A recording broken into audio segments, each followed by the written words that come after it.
Hello' mister Saikia, কি খবৰ ভালনে আপোনাৰ?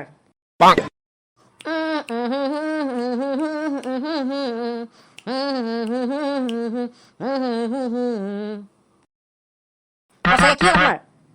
ধাৰকান শইকীয়া আপোনাৰ কি হ'লো? কি গাইছে আপুনি এইবিলাক?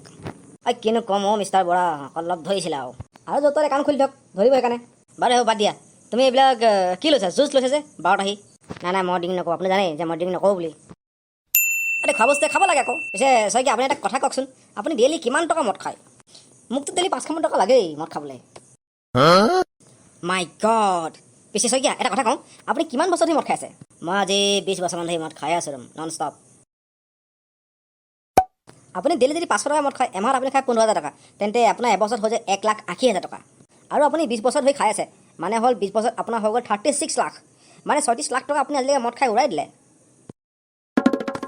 শইকীয়া আপুনি এই 36 লাখত আপুনি এখন BMW ভাল গাড়ী এখন ল'ব পাৰিলেন। পিছে বৰা, মইতো মদ খাওঁ সেইকাৰণে মই ল'ব নোৱাৰিলোঁ, কিন্তু আপুনিতো মদ নাখায়, আপুনি কিয় ল'ব নোৱাৰিলে?